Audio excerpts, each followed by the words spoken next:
Magandang araw! Ang ibabahagi ko sa inyo ngayong araw ay isang halimbawa ng epiko. Ito ay pinamagatang Labaw Dongon. Magbasa, makinig, matuto at magsaya. Ako si Binibining Menya. Handa na ba kayo? Tara na, umpisa na nating isa-isahin at pirapirasuhin ang mga detalyeng nakapaloob dito. Maaari kong ibigay ang soft copy ng video na ito, mag-email ka lamang o kaya naman ay mag-message sa aking Facebook page.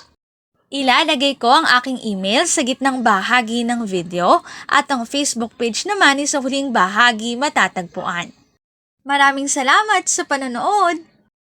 Katulad ng binanggit ko kanina, ang ibabahagi ko ngayong araw ay isang halimbawa ng epiko. Ito ay pinamagatang Labaw Dongon.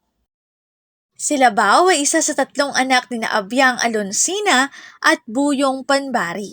Kakaiba si Labaw dahil nang ipinanganak ito, lumaki ito kaagad. Matalino at natuto agad itong magsalita. Nagpaalam si Labaw upang si Anggoy ginbitan. Pinayagan siya nito at agad naman silang nagpakasal. Sunod naman ay pinakasalan niya si Anggoy Doroonan. Mayroon na naman siyang nabalita ang isa pang magandang babae. Sinagmalitong sinagmaling diwata na ninais niyang pakasalan ngunit nang dumating siya roon ay kasal na pala ito kay Saragnayan. Dahil hindi pumayag sa pakiusap ni Labaw, sila nito. Nagtagal ang parehong malakas si at Labaw.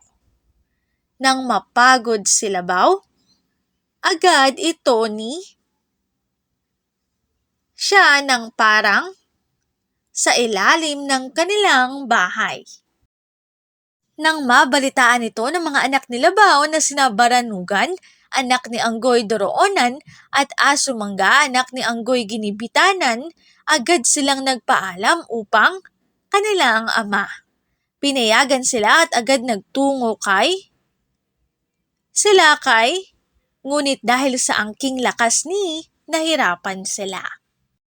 Kaya naman humingi sila ng tulong.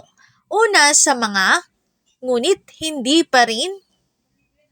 Pangalawa naman, sa kanilang lola na si Abyang Alonsina. Ayon sa kanilang lola, kapag ng agad naman nilang ginawa to at agad, nang mahanap nila Asumangga at Baranugan si Labaw ay ito. Ito ng kanyang mga asawa pag-uwi nila. Nang gumaling na si Labaw, inutusan niya ang kanyang mga anak na magpunta kung saan naroroon sinagmalitong sinagmaling diwata dahil nabalitaan niya na mayroong 2 pang kapatid na babae sinagmalitong at nais niyang ipahanap ang mga ito. Agad namang umalis ang kanyang mga anak upang sundin ang utos niya. Narito ang aking sanggunian ng mga impormasyong nakatala sa bawat slides. Kung interesado kayo na magbasa pa, maaari niyong bisitahin ang website na ito. Labaw Dongon, isang epiko. Dito na nagtatapos ang aking pagbabahagi. Sana ay marami kayong natutuhan.